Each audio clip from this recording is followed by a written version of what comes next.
Hello, everyone. Some people will be joining now, so I will just update those who are joining on our topic. So in this panel, we are going to speak about the first lessons of the first year of pandemic. So different countries went through this challenging experience in different ways. So we will explore lessons from EU, but also Ukraine. And also we will zoom into one of the most fragile sectors within culture and creative industries.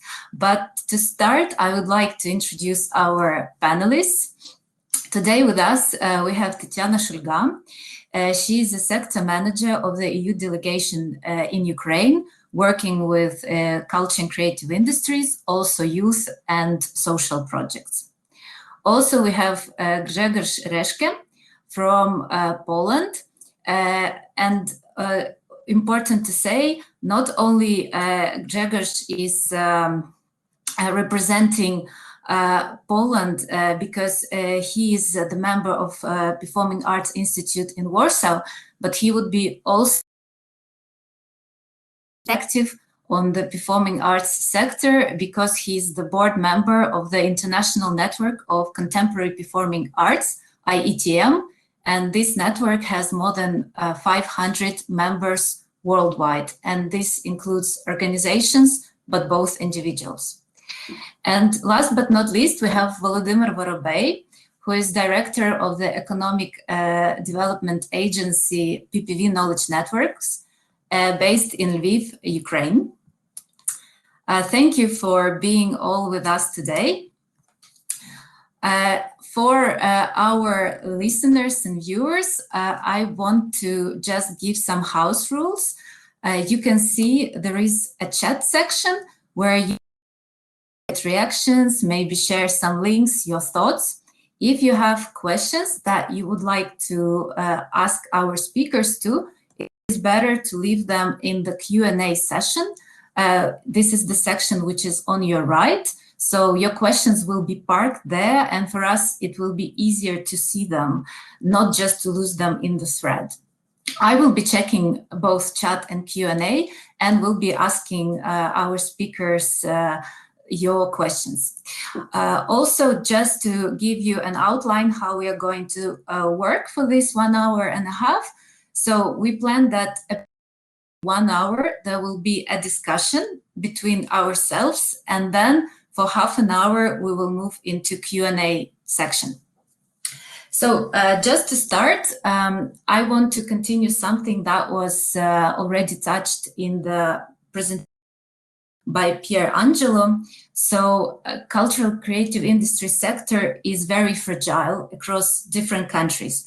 And this is something that has been already observed before COVID, and COVID was only a mean of stimulating the processes which were already there anyways. And Pierangelo mentioned several countries which were particularly not very successful in handling the COVID challenge and crisis. For example, he mentioned Brazil. At the same time, he mentioned that some of the countries were more successful, like, for example, Morocco. And he also mentioned the countries of the Western Balkans, in particular Serbia. Since we have Tetiana today with us, who has an overview on different EU countries, I would like to welcome Tetiana with the first question on, could you give us some specific examples from EU and countries which you think tackled the COVID crisis in an effective way? And if you have selected them, why? Hello, thank you for the invitation and for this question. I'd rather focus at the not at the specific country level responses. So basically, we can analyze them as well in a very narrow bunch of responses. What I want to say is that. In principle, the EU countries, as a variety of actors, they reacted more or less in the same ways, exactly because they are limited in these instruments, and also by the rules and legislative acts imposed by the EU. What are these? Basically, there are obvious limitations related to the free market functioning, which were slightly alleviated by the temporary rules proposed. And the second limitation is obvious, the specific wealth. In the case of Germany, we all know there were specific and individual allowances proposed to many individual entrepreneurs and first of artists, and they obviously benefited from these types of support. But in the case of countries with lower income, they simply couldn't afford this kind of support. In principle, all the instruments available at the country level can be mentioned, and there are less than 10 of them. These were alleviation related to the taxes, so this is a tax-free regime for certain types of entrepreneurs and companies, or postponement of their tax obligations. These were advancement of payments in case when it was possible. These were already mentioned, targeted support for freelance entrepreneurs and artists. These were loans and credit guarantees. These were assistance to unemployed.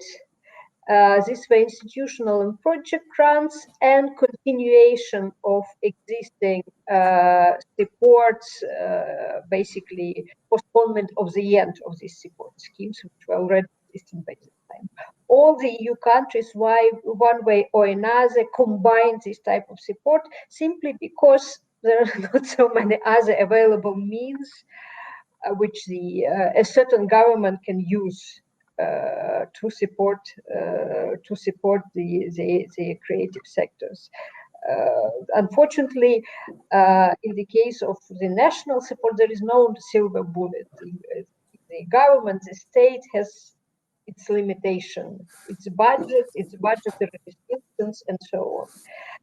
We can further talk about the combinations and effectiveness of certain schemes, but unfortunately, this is more or less the exhaustive list. Maybe Volodymyr, as a researcher of creative industries, may add some other more exotic instruments available, but I'm pretty sure that was it. Moreover, the EU as a structure has very limited instruments related to culture, because it's not its domain of influence. Basically, the role of the EU in the area of culture is limited by the treaties, is to enhance the efforts and the policies of the nation states, of the member states, to support, to complement. So the only instruments there were mainly EU policies, somehow indirectly or less directly related to the culture and creative industries. Again, these were alleviation and a bit of flexibility related to allowing states to provide state support. These were general support to businesses through coronavirus response investment initiatives. These were support to the employment, to the working places, sure, and support to small and medium enterprises. And of course, the extension of existing opportunities within Erasmus, Creative Europe. Unfortunately, again, this was a very unlucky moment. The programs were ending, and support to local cultural tourism. That was, again, that limited number of instruments available at the pan-European level, at the EU level. Thank you very much. Now I would like to give floor to Volodymyr. Economic Development Agency PPV Knowledge Networks conducted the research about the impact of COVID on cultural and creative industries in Ukraine. And as far as I know, that paper was then used by the government of the country to develop the package of solutions for the local sector. So I suggest that now we zoom into Ukraine and see what actually were the first reactions of the sector and what were the solutions of. Hello to everyone. Pleasure to be here in this discussion. Indeed, last year, once the pandemic started, we had thought what we as consultants, analysts, project managers, what we could do, considering that we have had a large experience in connection with the creative industries in Ukraine, and we jumped on this wagon of let's do at least research what's going on. So in March last year, we launched a survey to check on what is the actual impact, what's going on with the creative industries in the broader sense. And in Ukraine, we have already for the last 3 years now, the definition of the creative industries, we do include their IT. Why I mention that? Because, well, there was a shift to digitization, and therefore one would expect that the impact would be slightly different between the subsectors. So one area is performing arts, where understandably it was way harder hit than you would imagine the IT and the screen-based industries. And what we've got, we got a large number of responses very quickly because we definitely touched their own nerve, and we got the data which says that 50% of the respondents immediately saw the drop in demand and drop in income in revenue in the first 2 weeks since the hard lockdown. Only 10%, 8% actually mentioned that they didn't mention they had not had any influence or impact on their normal economic activity. Then we had almost 30%, 1/3 essentially, said that they can't run their activities, business, by means of business. I'm talking also about activities, as there are obviously many self-employed or NGOs, cultural institutions. So a third were completely kind of shocked, locked. They wouldn't know what to do, and they can't swiftly shift to online environment. Moreover, more than half, 54% said that they see that this situation would have a longer impact on them, on their institutions, organizations, as their cultural habits actually of residents shift. You know, now we live in the new normal, so we might be a bit, let's say, 1 year ago, I wouldn't known about hopin.com platform, but now it's kind of quite okay to get to know something new, and you adjust. It's quite normal to have online discussions and perform also online. So the new modes and models have emerged. But then speaking about, half of respondents said that they already saw then that it would have an impact on their long-term strategy. So you would have to adjust. So it's here to stay. To what extent, that's debatable, and it definitely depends on the time that it would take to overcome the whole pandemic and the whole COVID-19 issue, to get the vaccinations done into syringes, into the arms of people. And then what impact it had, it was picked up by policymakers in the parliament, in the government, in the ministry, and it led to the discussion, soul searching on what actually we can do at the governmental level. And that's, I want to link to what Tetiana was just saying. It's brought, revealed a lack of instruments that Ukraine and Ukrainian government had and still has to a certain extent in terms of support, policy support, unlike, let's say, Germany, where within 2 weeks they've already been dispersing money to entrepreneurs, to NGOs, to cultural activists and cultural scene in general. In Ukraine, even we would have designed that support scheme, even if we would have budget for that. We simply didn't have working systems, how to connect and how to disperse the money. That was revealed very very broadly that also another story came into light, which was maybe a bit glossed over in the whole discussion.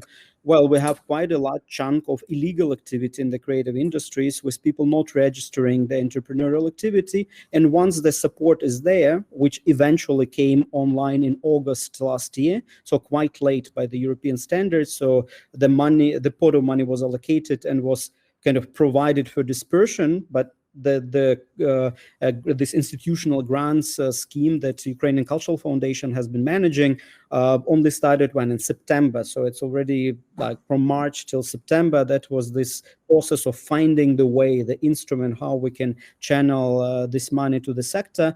And what it revealed that, well, the Ukrainian Cultural Foundation had to search and relaunch the waves of calls for proposals because many cultural organizations were not eligible as they were not registered in the first place, or they were registered with the wrong codes of economic activities. So this whole situation revealed how unprepared at the system level Ukraine was. So it was not about only the government or the parliament or the lack of funding. It was actually, even where the money was there, like, well, the sector was also not ready. And so, in my opinion, the good positive spin is that Ukraine has very I would say very swiftly by the international standards have implemented new policy instruments with this institutional grant scheme. We could debate about how effective it was, how impactful it was, how good it was. However, the whole story that within the frame of essentially 5 months, we like, let's say 6 months from the start of the pandemic till when the actual calls were announced, in half a year, we've done something that was not there, was not prepared. The instrument was not there. That was quite an achievement. I would probably stop here just to continue our discussion further. Back to you, Anna. Thank you, Volodymyr. Grzegorz, the next question would be to you. So we spoke about EU perspective, then went to Ukraine perspective as a country, and now I would like to zoom even deeper into one of the most fragile sectors. It was already mentioned several times that performing arts were perhaps affected the most just because it is so project-based sector. There are many freelancers, and of course it is very audience and offline dependent. So could you please, knowing all the members of the IETM and their issues and challenges, could you give us a perspective of this last year from the performing arts view? Yes, of course. Thank you. I don't know if I know all the members of the IETM, and also the situation vary from place to place exactly for the reasons which Tetiana and Volodymyr already said.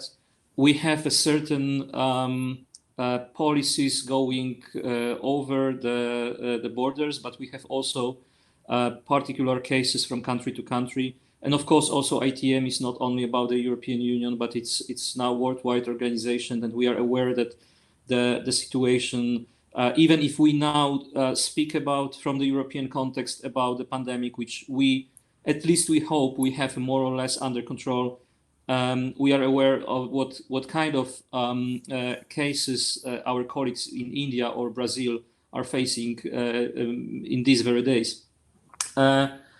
I would like to approach this question from a bit my personal perspective, which is also kind of multi-perspective, because I'm based in Poland, and for the last 14 months I was observing, not being able to travel so much, was observing most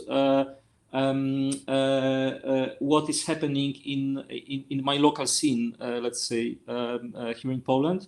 I was, from my particular artistic practice, I evacuated myself from Germany. I was working in Germany right before the pandemic hits. I evacuated myself with the very last train to Poland before the border was closed in half March, in the middle of March last year. And I must say there's also a bit of my personal experience, how smoothly just being attached by one or two projects to the Germany as someone coming from outside, how smoothly I surprisingly become also covered by certain measurements which the Germany applied to support the sector immediately.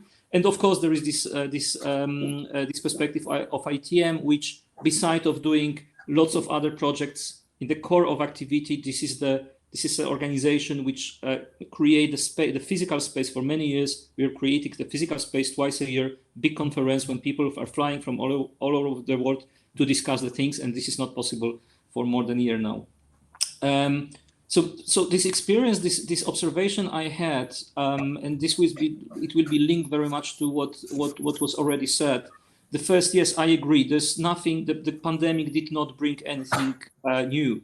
It just amplified all the problems which we are discussing for years in terms of the support, in terms of the instruments, in terms of how the sector is working. And then what we observed in the very first days of this hard lockdown was that there is a huge part of the labor market, and now I'm speaking from this perspective of Eastern Europe, let's say.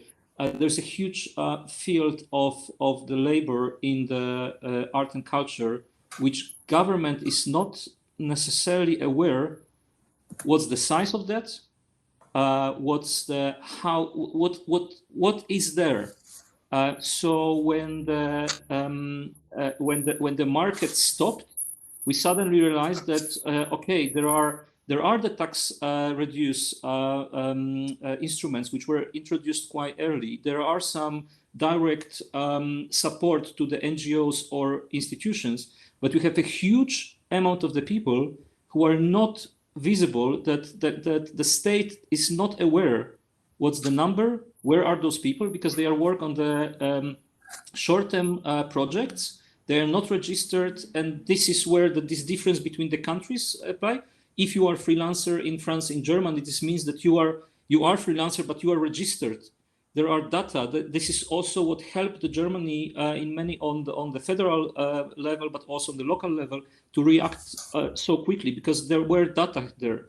The Berlin was aware, more or less, what's the amount of the people who will need the support, because they knew how many people applying on an annual base for the support, how many people are working with on this part of the market which will be eligible for any possible support. Speaking from the Polish perspective, but this apply also to Hungary, to many countries in the so-called eastern part of the European Europe. This was not the case because people are basically not registered. So we realized suddenly that the labor market in the art and culture is very much ruled on the 19th century, the first industrial revolution way, that if you work, you get the money. Very often the contracts comes at the end of the work. It's a speaking. There's no legal base that the support can be applied, and this leads to the general lesson. I believe it's of course it's very much discussed now in Poland, but I believe this also should speed up the discussion of the European level, that we need very concrete frame for the status of the artist, how this kind of work is described, how it's framed, and this helps, I believe, also on the state-to-state cases to find a way to support in this. Okay, this is the pandemic situation now. We know that it's not one in a lifetime. That such situation when entire sector is stopped might happen in the future for different reasons. So this is the one thing. I think this is the first lesson, is that we really need to advocate. We need to fight to find the way how the status of the artist can be applied fully legally. And then when the support for the sector started to be implemented, the state was working again in a Polish case mostly with the institutions, because we don't have so much the direct way to support individuals, again for the reasons I described just a minute ago. We realized also that the support for the institutions does not necessarily means the support for the artists. And this is the second thing which we have to find the way how to, I will try to a bit speed up my my elaboration, but to find a way also how the institutions in the sector, how they are building links and what are their responsibilities to the artists they are working with, especially in the structures, in the systems where there are no these direct links between the state support, the public support, and the artists themselves. And the institutions on the market are acting as the arm's length institution. There is no intermediate organizations on the national level, but the entities are acting as ones. So this is the second one. And zooming out into the international perspective, of course, the performing arts, at least this part, this small chunk of the sector I'm working on a daily basis, it's very much based on the international collaboration, on touring, on transborder collaboration, etc. This had been stopped now, but indeed, this was already mentioned. There are lots of digital new models under development. I believe this is something which was in the sector already in the discussion for a couple of years, especially in the perspective of reflecting the environmental awareness, the fact that we have to start working differently. And sorry, this again, this last 14 months just speed up this for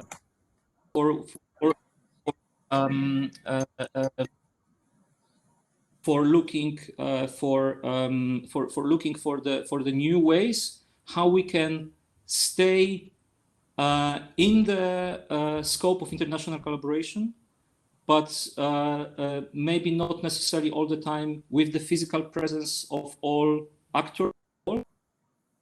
But at the same time, what is now kind of next step is how we can walk out from this digital void we are now in, because this is not the only answer. We have to find a way how we can more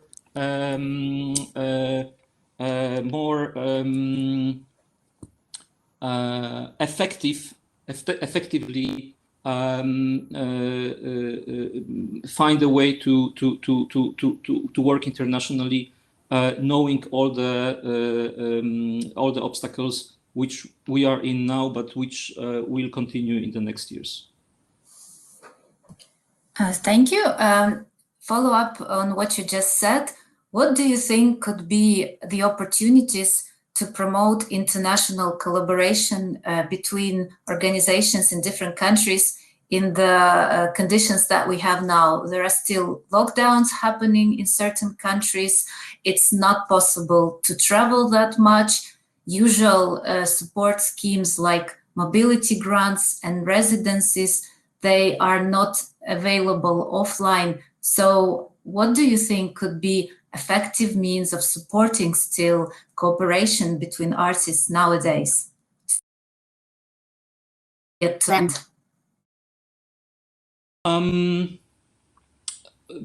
when it comes to some model,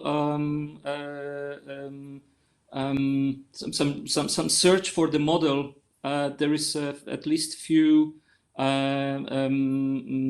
few activities I'm aware right now, and indeed these are the ones which were already in the discussion even before the pandemic. The West Kuvon Center in Hong Kong is leading one.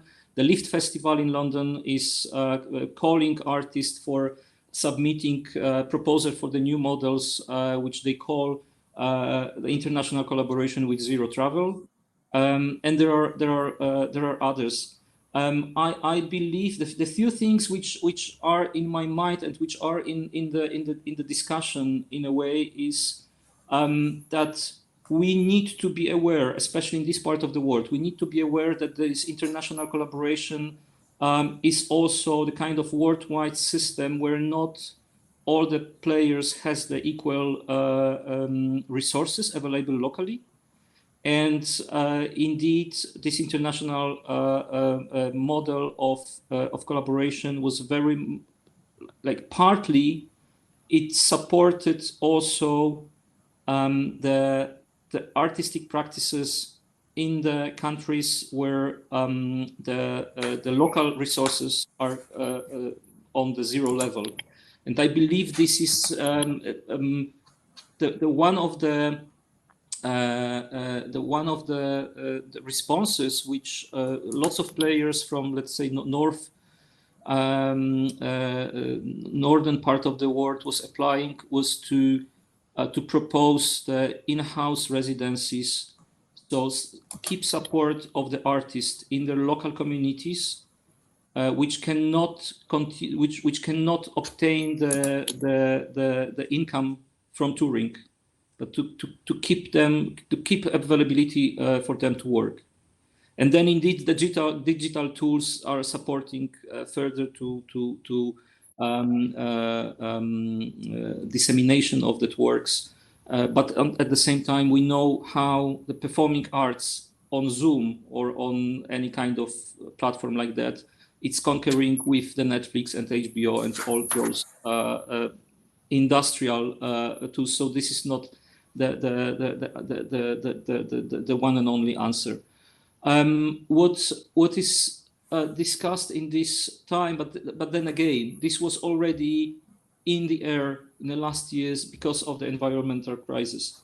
We are aware that in the last years, and their data, there's huge research done by the Flemish Kunstenbond about the international collaboration, not only performing arts but also music, in the last 15 years, showing that the international production shrinked when it comes to the input of single organization, and at the same time, so to be able to finalize, to create one project, you have a less and less money chipped by the co-producers from more and more countries. So it pushed the artists, it pushed the creators even to more traveling, to jumping from one place to another for a shorter period of time. This is not working. This is not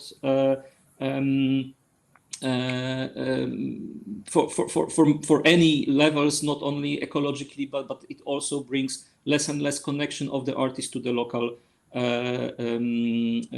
communities, etc., etc.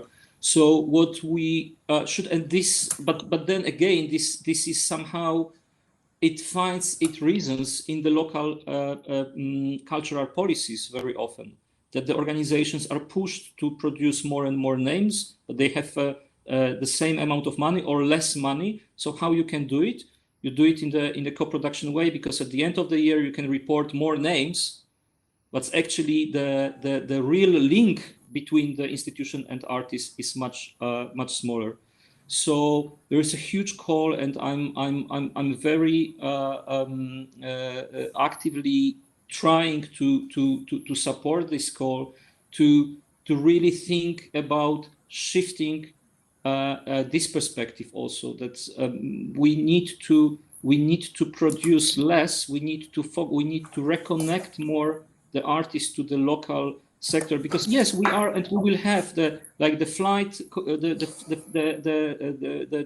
the air fares will be probably higher in the future. We might still have problems with international circulation in the way that maybe we will need in the future still to go through the quarantine, etc., etc. But it's fine. This is just, we have to find a way also from the institutional point of view how we accommodate those new realities in the practices. That if we are bringing artists for a longer time, if we support them for the 2 months of the work as a hosting organization, to avoid this hypermobility, to incorporate also that the artists will probably, it might need to be quarantined before can work, and might need the quarantine when he come to or she come to country of origin. It has to be acknowledged in the system how we work.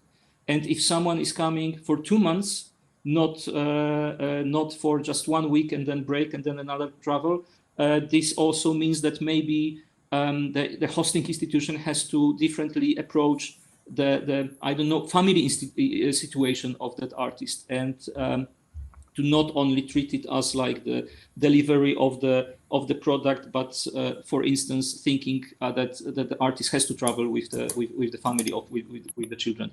I think that this notion of care, this focus on the care, is something which we have to reapply in the way how we rethink the model of international collaboration in next years to come. That would be my first ideas. Okay, thank you. So we have a question from the chat, and this is the question to all panelists. How should we define if the support is efficient or not for the sector? Was there any research conducted analyzing the effectiveness and relevance of the support provided? Who would like to start? I might start, if you don't mind, colleagues. I'm not aware personally about impact assessment, as we would call it, of such support. I think it's a bit too early at this stage, because many of the projects which, many of the support instruments that produced projects, they're still either ongoing or they're still just reporting on them. So we simply don't have data yet to conduct analysis, but it's a very good point in terms of assessing effectiveness of such support instruments for the sector. On the other end, I would say that we need to be very cautious in terms of how we address this assessment exercise, because at least in the Ukrainian debate context, it might easily turn into, so we disperse this 20 million euros and so what, you know? The artists, half of them moved to the IT sector or are doing something else. The institutions are kind of became even more stale than before. That's something I would want also to debate with Grzegorz, actually, in terms of whether it is good to provide such caution for the artist. Many people might challenge that and saying that, listen, in the society, people don't have this superposition to go with the family and have the access and have the international collaboration to the full extreme. I'm now being provocative in a sense, yeah? Then whether it is responsible to ask for something like that, super environment supportive, when I'm sorry, but many people are completely unemployed, losing their skills, etc., etc. So coming back to the assessment point is that like, what is the assessment goal? You know, do we want to fine-tune the instruments so they're more efficient? But it should definitely not be to kind of assess the effectiveness of the impact, considering that this whole system of support was done on the go. We should not undermine, and I can easily see how in Ukraine it would be easy to undermine the whole support provided because it was, you know, too long, too little, not enough, blah, blah, blah, not effective. But then we might have this issue of then there will be no any support because they will say, look, the assessment showed that it was not efficient, therefore, let's cut it, let's not provide support, let them register as entrepreneurs, use the general schemes, and anyway, we have this institutional support, go and work as employed people in the cultural institutions, which often means that it's cutting the independence, cutting this cultural vibe, that creativity that professionals bring to the table. That would be my take on that. Thank you. Tetiana, maybe you would like to add? Sorry, I will be backupping Anna as she has some issues to manage. Okay, basically, effectiveness should be measured against, it can be measured either against the society at large or culture as a sector? And this is a very important question we should ask here. Whether it was the support to culture and creative industries was beneficial for that particular society, that particular country in general. And here we are coming to a very meta level of analysis. What shall be the new relations between culture and society in these conditions? And this is a really centuries-old story of ivory tower or non-ivory tower. Shall the culture serve the society, especially in the crisis time, or shall it really develop separately? And as Volodymyr said, the professionals should keep their independence, and then at some point when they are ready, bring and enrich the society with their cultural products or artworks or whatever you call it. I think that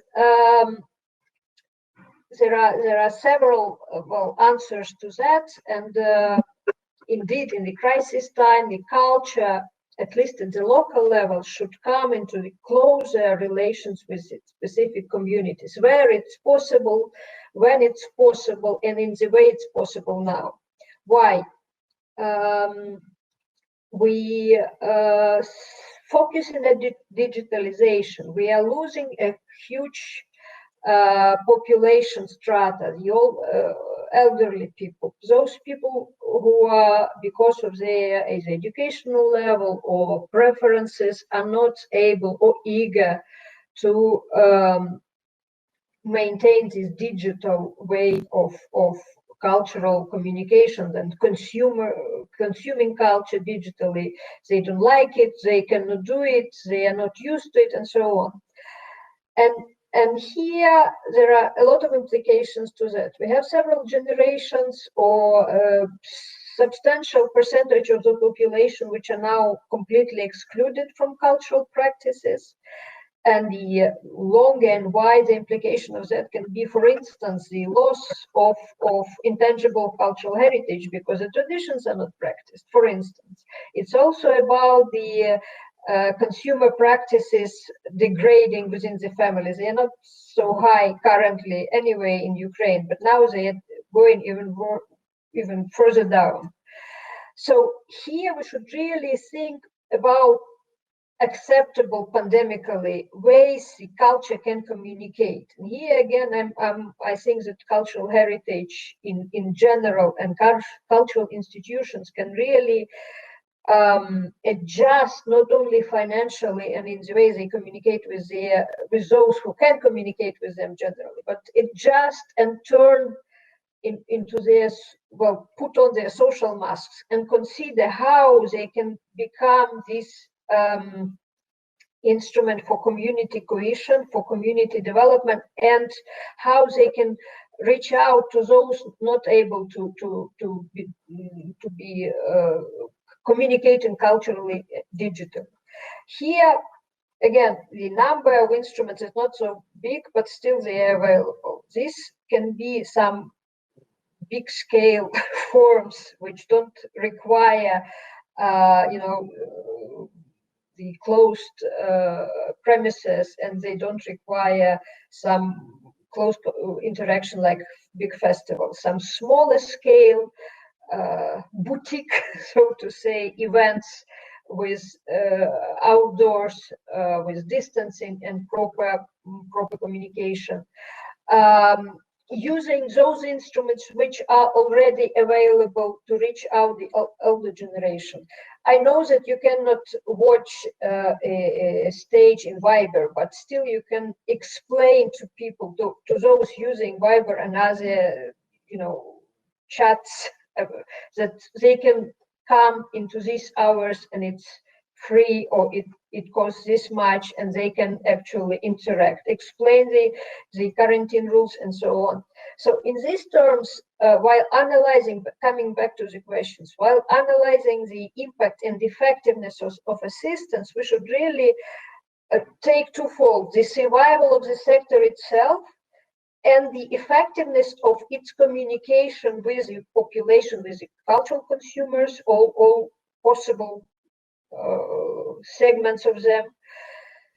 whether these cultural practices are maintained, whether they in principle can be restored at some point, whether they develop, whether they adjust to the current conditions. And then if the new instruments and new means and new projects are really reaching out to this wider population, then in principle we can speak about the effective assistance. That's more or less. I had a chance to watch your faces and emotions on what Tetiana and Volodymyr were mentioning. So maybe Grzegorz, you would like to comment, and after that, I see that Volodymyr is taking some notes. So I suppose he definitely has what to respond to it as well. So Grzegorz, maybe you the first one, and then Volodymyr. Very quickly, because I was talking too long already, but I very much agree with this need for zoom out and looking for the long-term impact measurements, because otherwise we will always stay on the level of the free market, and this is not the point. And the few things I believe it was mentioned, but somehow between the lines. So maybe it's important to speak it really like openly. When we talk about the status of the artist, when we talk about these new supports, it's also very important, especially today when entire when the communities are equal. I mean, not equally, but entirely the society is under the huge pressure. Is to see, and this is something which is especially in the discussion in our part of the world, so to say, it's sometimes slipping out a bit still. We need to see, we need to keep this discussion not in the way that we try to provide the artists some special treatments, that we put the artists above the society.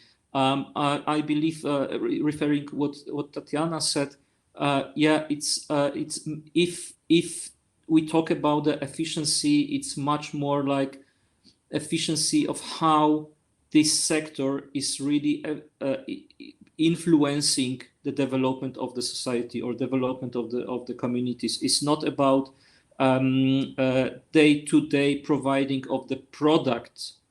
It has to be zoom out. And yeah, it is an issue. We had this. We had huge problems in Italy in spring when the creative sector, let's say, start to advocating for their rights in the way that the other unions said, no, come on, the people are losing jobs in all part of the market, and it has to be approached and treated in the same way. Yeah, maybe this is. I'm shutting up myself now. Thank you, Grzegorz. Volodymyr, maybe you next. I think it's like culture. It's such a actually culturally important question, and then it's about what Tetiana was saying is about the role of culture, how different countries and societies actually perceive it. And even in Europe, we have quite a diversity of approaches where there's more governmental funding or taxation facilitated transfer, which is going to the sectors. Some countries use maybe more laissez-faire approach, more market-driven practices. Somewhere at the federal level, somewhere it's a regional level, somewhere it's a local level.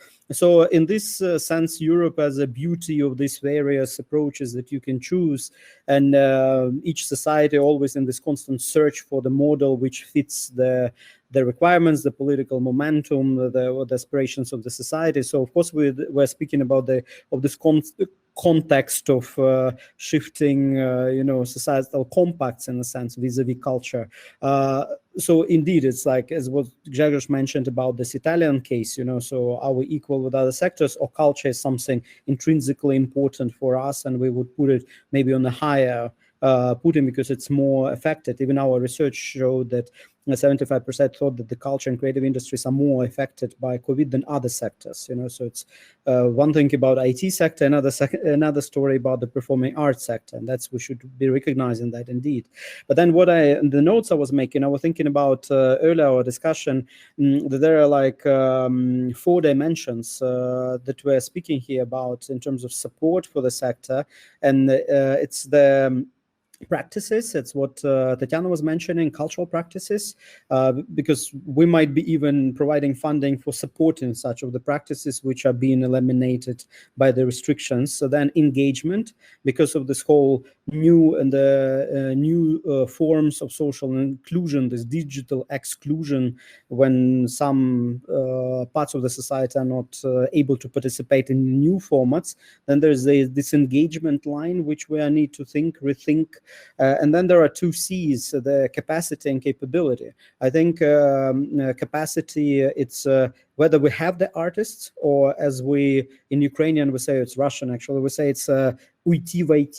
You know, are the people have left to the IT sector, because that's where the jobs are being created in a massive scale with high level of income. So for many artists, at least in Ukraine, it's a very appealing perspective to shift to the sector, which is kind of vacuum cleaning the human capital, the talent. But then it's the capacity.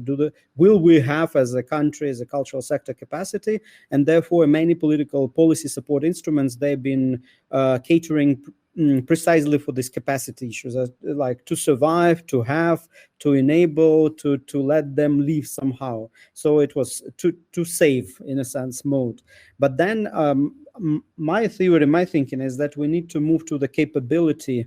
It's whether you are capable to address the challenges, whether you are capable to use the new format models, even though they have been piloted, supported, but are our institutions at the local level, for instance, coming back to roots of our discussion, can they engage at the local level with the international cultural relations in these new formats, with new forms of the residences, with all those restrictions that Grzegorz mentioned, this 2 weeks before, 2 weeks after?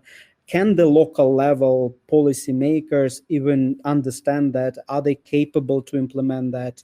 Are they creative enough? And its capability. Are they able to shift easily, or understand how to shift their production to some sort of quasi-hybrid mode with online, offline?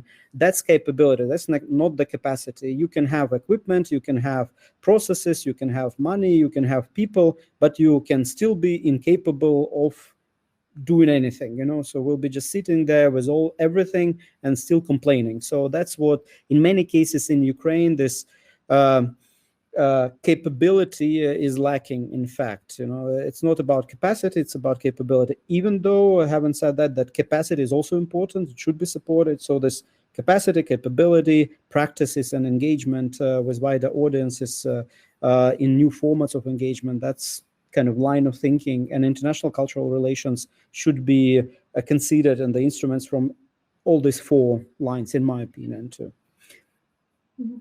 Thank you, Volodymyr, and thank you for mentioning this specific capability element, because our program, Alteration Program, is also about that, and that was also one of the thoughts behind this, the development of this initiative. As we can see, unfortunately, we don't always have this capability, although, as Fardi mentioned, we have this capacity. Thank you for mentioning those practices and engagements. But my question would be, continuing your thought and continuing what I just heard from all of you, my next question would be about more long-term perspective and long-term perspective of supporting the culture and creative industries and international cultural relations specifically. Probably this is also kind of a provocation from my side. Maybe, perhaps, or maybe not. Please, let's discuss.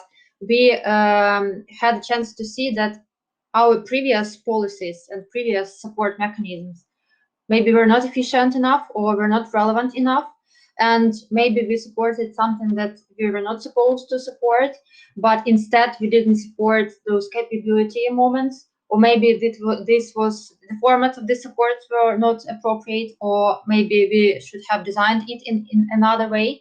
Because my question would be, as Grzegorz mentioned, we don't know if there will be any other crisis. We don't know if it's going to be COVID-19 or anything else. So we assume that there may be any other new challenges for the sector in the next year, in 5 years, and etc. So how, in this case, can we prepare ourselves from the policy level and from the government support level? How can we prepare ourselves to be to have this capability and to have enough of this capability in the sector? Which instruments should be used? Should there be such instruments? Maybe some other more radical approach should be used. How do you think? Who would like to be the first? Tetiana, maybe you. Well, it's always difficult to acknowledge that certain ways of assistance were less effective than others. In principle, again, don't believe that we should live in the non-crisis situation constantly thinking, this parabellum way of thinking is not really healthy in my view, psychologically, first of all. Yes, we have this buzzword resilience we like a lot, and we in principle should take into account. Again, flexibility is also good to a certain account as a way of operation. And in principle, current project management practices we like to talk about are flexible. We are switching to these processes, to agile practices, right? To all the ways of survival in the conditions of uncertainty. And I think these and acknowledging that we are living in a very fluid environment is very important. First of all, for the governmental institutions, where the rigidness of the norms and practices and instruments and procedures really are not our best friends in the conditions of the crisis. On the other hand, these things are also rather often the only instruments to secure, for instance, the equality of access to financing. So here it's really about the balance between one thing and another thing. So more fluid management practices, but at the same time keeping certain principles and certain procedures in place is the balance we can think about. Governmentally, I'm a strong believer in less regulations and more support which is not related to establishing even more institutions and providing even more registers and ways to calculate and to distribute the money manually. I don't think that, well, of course, there are crises like complete crisis situation when governmental support is necessary just to survive these several months. But this shouldn't become the practice in the long term. So we should really, at some point, drop it and see how it develops naturally without, this support. Unfortunately, this would lead to losses, I know, but after all, we had this practice of supporting dead or half-dead institutions for years and years. At some point, we should have a courage to say that certain institutions are not there with us any longer, and they survive only because they have financial support. For international assistance and the environment I live in, flexibility is a very painful word, and still we managed rather good last year. As you probably know, we introduced completely new waves of calls, and that was done in the unprecedented speed. Basically, in April, we already had the first hackathon with support provided to the participants, the first digital cooperation wave of calls, and what is very dear to me, we had this individual support to people eager to learn. We were supporting artists through scholarships provided for their online education. I think that's again, it's a buzzword, and it's probably not it's probably a very dull thing, but lifelong learning should be very high on our agenda, because now we have this mighty push to all of us to learn. We did learn a lot last year, and we have to continue learning. And this applies also to the governmental side of us, which is hopefully some of them are present here as well. And it's also about the management practices. If this will happen, I think this will be much easier for the government to adjust and to provide long-term solutions as well. That's it. And Volodymyr, maybe one more comment from your side, and then I will have a new question to you, to all of you. I really supported second what Tetiana was mentioning about this fluid management practices. I would add here also the fluid policy design, which is needed at the country level, because with all due respect to the EU support provided, it's important, but it's a tiny bit within the larger port with what's going on in Ukraine or in any other, in fact, EU country, being it Poland or, well, other EU country, well, not EU, but in any other country in Europe, it's always the case, so that the EU funding is just a small bit in the overall practice. I also second this idea that now this post-pandemic and pandemic in Ukraine case, as we are the laggard in terms of vaccinations, we're not sure how long we will be in this lockdown mode. It's a fantastic moment to rethink the role of zombie institutions, which are cultural institutions which are still with us. We're supporting them. They're dragging us to the Soviet times, have been not reformed into the, I would dare to say, to the majority of them are still not reformed or just scratched at the surface, and within them there's this corruption, inefficiency, paternalism, which are lurking there behind in those institutions, was all funded by our taxpayers' funding. So now it's a fantastic opportunity for soul search and discussion. And also what I wanted today, scribbled myself notes, is about the last year, we demonstrated in Ukraine, at least, I think it's a good mojo that we got into in terms of policy instrument design. We, in half a year, we designed this whole institutional grant support. Okay, we can ask questions about efficiency, effectiveness, how it was done, who should be doing it, but it was done for the first time in the 30 years of Ukrainian independence. There was institutional grants. What Tetiana was mentioning, this scholarships and individual support when you pay for learning for cultural managers, for artists, it's another interesting instrument that's been practiced. And I think what we are lacking and where we need to be innovative in our policy instrument design, it's, for instance, not only think about artists and cultural managers, which is essential, but also about the policymakers at local level, which have quite often no capacity because it's a small salary jobs and no one wants to go there. And who are responsible for the zombie institutions. And now with the decentralization in Ukraine, they have more resources, even funding to apply, but there is like lack of capacity, even not speaking about capability, you know.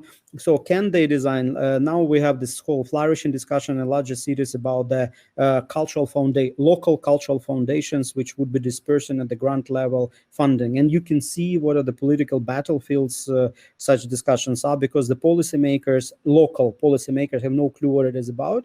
They want to control. So, and what Tetiana was saying, I also second, we need more open access instruments. So when it's competition based, when the best ideas win, when the best approaches win, and it's to whatever possible way, it's transparent, open, and not kind of closed system where some gremlins is discussing whom to distribute the spots of money, which then bolsters corruption, essentially, you know, this, and creates even more this zombie institutions. So we, in Ukrainian case, to put it, like, to sum up, I would say that it's a excellent window of opportunity to innovate with the policy instruments, to transform the system, and also to recognize that we have Soviet zombie cultural institutions that need to be reformed, and also be aware of the EU, I would challenge to say European zombie cultural institutions, which are kind of centuries-old institutions, and they're there, and it's a high culture. This because there is, as a person who lived 10 years in the EU and also in in Ukrainian, living in Ukraine, I can say in EU countries you can also have this zombie creations, which are kind of too sacred cows to touch and shake them. So Ukraine is in a good opportunity where we start to dismantle zombie, Soviet zombie, but now we need to watch out not to import EU zombies. Maybe a bit provocative, but hope it brings some discussion and smiles. So no zombies import or export anywhere. Grzegorz, maybe any comment from your side? And it's also interesting for me to hear your thoughts on what Tetiana mentioned about paying for learning, as there was a tool implemented in Ukraine by the European Union program that people could apply for a specific amount of money, receive some specific amount of money in case if they finished some online course and proved it with the appropriate certificate. So it's interesting for to hear your thought on that. Is it something that should be kept as a good practice and effective and useful format of support? And also regarding the institutional grants, should we maybe have, is there a need from the sector side to have more institutional grants rather than project-based grants, or what do you think about it? Yes, I think that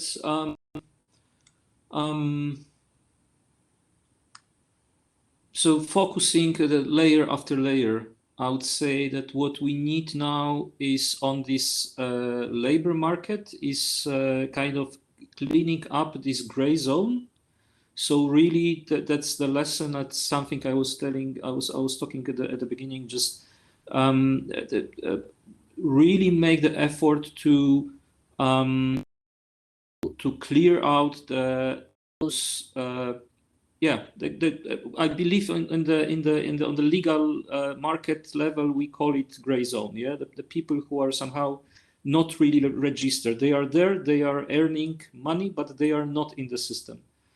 Then indeed, what is the immediate relief aspect is supporting both individuals and organizations, institutions in modernization. So really in the in finding way how this new challenge can be approached. This is again, I'm not I'm far from putting digitalization on the altar. After 14 months on Zoom, I'm very far from that. But indeed, just addressing the very concrete picture from Poland, all the public theaters immediately when the buildings were closed went online, start streaming the registrations of the works, which sitting in the center of Warsaw, in the community here, we start complaining that this doesn't all works. It's not the real experience, etc., etc. There were people saying, "Oh yeah, those institutions, they cannot shut up for even for a minute. If they cannot do live, they will do everything just to be visible above the surface." But very quickly, we start hearing the feedbacks from the people from all around the country saying, "What's a great opportunity finally that we have opportunity to see great productions being done a few years ago. We cannot travel to Warsaw. These works could not travel to our place." And this is especially in the bigger countries like Poland, Ukraine, even bigger, and also the countries where the centralization of the artistic life is very much in practice. This and we talk about the art created from the public money. I think this is also the big lesson we got, that somehow we need to use these great digital tools also to be able to provide the artworks to wider audience which has not access of the travel restrictions. But here is the issue, and this is again, I can refer to my practice and my colleagues from the Performing Arts Institute. They are now working in the theaters for the new works. Of course, they will not be presented right away, but this is a production of the new works to go out on stage when it will be possible. But at the same time, the theaters asking for immediate release in the digital form. And it's not only about providing the equipment to the theaters, that this new digital version of the works will meet the quality which it will be attractive for the audience. But it's also about the human support of the theater directors by the film directors, for instance, how this digital version will meet, also, like will be more accessible through the screen. So this is that. And I mean, Volodymyr pointed absolutely essential issues, again, especially in our part of the world, those big zombies which are there just because they were created. This also meets now the reality of the local culture policies and the subsidies. When the cuts are needed, those cuts are made from this little chunk of the budget which goes to the NGOs, because this is on the base of the grant lines, and it's a flexible, and the local I mean, both from the Ministry of Culture to the local city council or regional councils, they are more flexible with doing that. I'm speaking about the model post-Soviet or like post-Soviet bloc model, when the institutions are structurally founded. This need to be really questioned. I have nothing against the big institutions, but why the presence of this institution in the landscape cannot be evaluated in the same way as the NGOs are? And if Volodymyr sends a few links, I would like to propose the book which was published many years ago by one of my mentors, but I believe with all of little aesthetical adjustment when it comes to really the model of work between the government or governance bodies and the art field is still much to be implemented. It's a book by Dragan Klaic, Resetting the Stage, when Dragan, growing up in Yugoslavia and then living many years in the Netherlands, is addressing exactly this issue of how the big institutions, being very much built on this on the foundation of this 19th century national culture identity, should be adjusted to serve in a better way to the society of the 21st century we are creating right now. Thank you. Yes, Volodymyr, please, I see that you have a comment, but I would ask you to be short, as I have one question from the audience and one more from myself. Very short. I would love to see this book I wrote myself. Dragan, I didn't catch the surname. If you can write, Grzegorz would appreciate, so that we can find it. I really like this concept what Grzegorz mentioned about the streaming and providing access, decentralization of culture through digital means. Lviv Opera has made a tremendous strides also in this sense, providing the Turandot, the premier stream in it. And it's kind of this large institutions which are kind of resurrected from zombie status. It shows that they can provide that. Also love that in Ukraine we have the Ukrainian Cultural Foundation, which open to all, both state and the non-state. And when you see that some state funded institutions compete and win, so it's on merit with everyone else, it's one of the it's definitely a great way to assess their also competitiveness in a sense. And another, just one bit that I wanted to add, last year we had this discussion and one concept, Evgenia Nesterovich from Czech Cultural Center, Lviv based also cultural manager, she came up with during the discussion that we had about culture and tourism, because Lviv was was overrun by tourists, and we were like soul searching that we don't want to become, with all due respect, second Krakow or Prague, you know, with the crowds of tourists kind of squeezing the locals.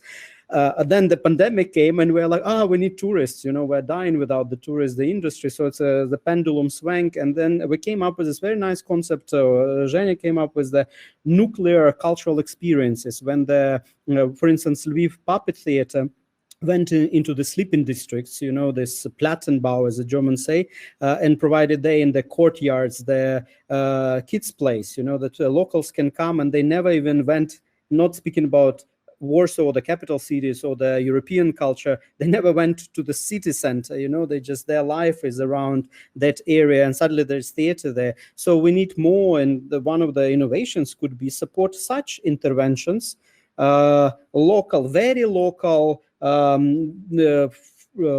adjusted to the pandemic or post-pandemic. So there is a scope for innovation where we can learn from what we've just experienced and experiencing. Thank you, Volodymyr. And I have a question from the Q&A section. First of all, Olga Terenetska thanks us for 19th century labor conditions awareness, as we mentioned it during the discussion. But she also has a rather provocative, maybe, comment that freelancers registered regarding freelancers registered in Germany. She has attended events with CCI representatives from Germany, and saw them crying for help during the pandemic cuts. So her question is, aren't European pandemic policies a failure, or it's not? If I understood your question correctly. Tetiana joined us back right in time. Yes. Well, as you understand, Olga, the specific experience of specific freelancer can be easily compared with the cries of Ukrainian artists, which we also experienced a lot. Again, unfortunately, with all due respect to the governmental efforts, when the crisis strikes, at some point there is a limit to it. There is that much the government can do, and then it's a matter of survival. It's a matter of cruel laws of life, and basically individual strategies for survival, which are not always possible. I know more than, but again, there are instruments available to the state within its budget, within its existing laws, and laws adjusted to the situation. And we can assess the governmental efforts only within these limits. And unfortunately, there is no pot of gold which can be distributed endlessly. There is no opportunity to approach each individual artist. I know that some artists were quite happy with specific German experience, and they were surviving and basically praising the policies. With Ukraine, the situation again was very dramatic after the governmental cuts.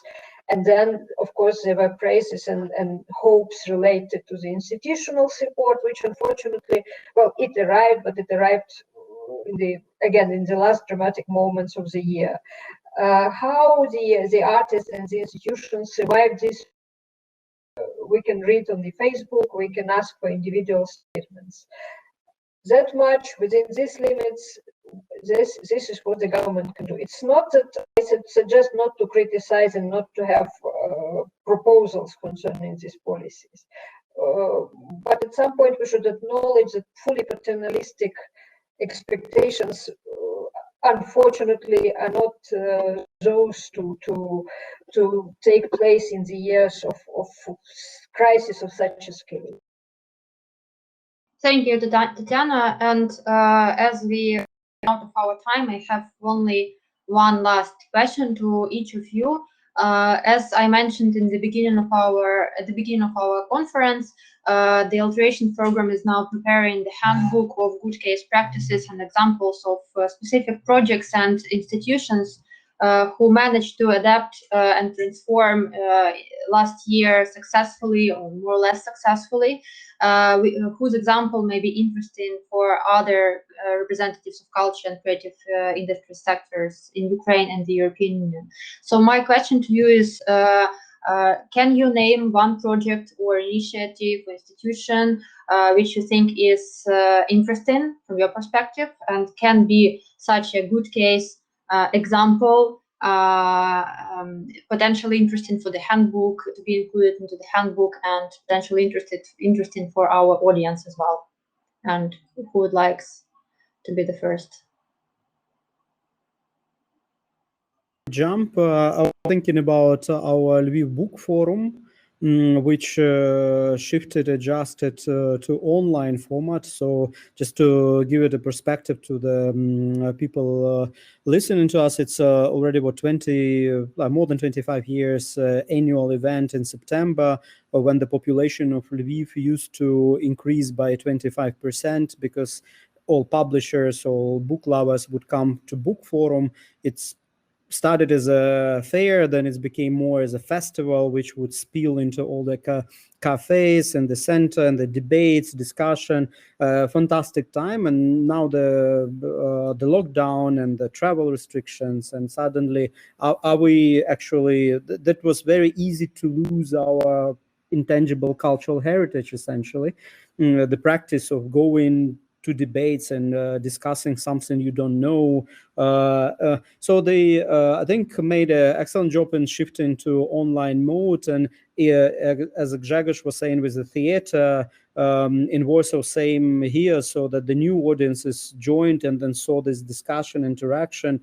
I mean, of course, it's a different book forum there used to be. They're still lacking this big stage of world cultural heritage of Lviv, you know, that we have the site and this whole browsing around, running from another location, from location to location. Nevertheless, I think the whole process and what they've done was, and they they staged it, you know, it was there, it gave boost to publishers, it presented new items, etc., etc. So that just immediately what popped up to my mind.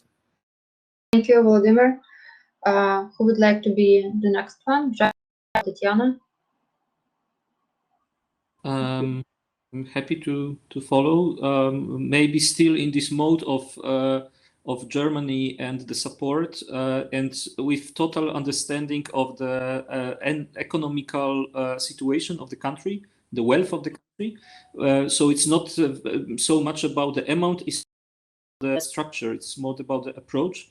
There was this program last year, like one-time program created on the federal level, called, I believe, Take Action. There were several strands in that, but this was a very carefully structured relief program, which was not so much about bringing new opportunities to the artists, than rather bringing support to the artists who had to completely change the plans. So this was again the strand to bring extra money for the independent companies who had the production but were not able to touring, how to adjust it into the either virtual experience or to something which can be performed for the smaller amount of audience because of the security measurements. These were the money given for the organization, for the independent organization, for restructure themselves, so give the opportunity to learn new skills, to restructure their activities, etc., etc. I think that no matter, I understand that from country to country or from community to community, the amount possible vary because of the local conditions. The model of addressing the situation and staying in the conversation with the sector this is really great model to possibly also apply elsewhere.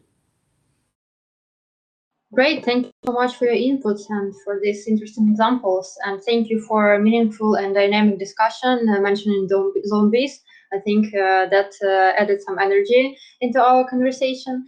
Thank you for your time and for sharing your perspective with us.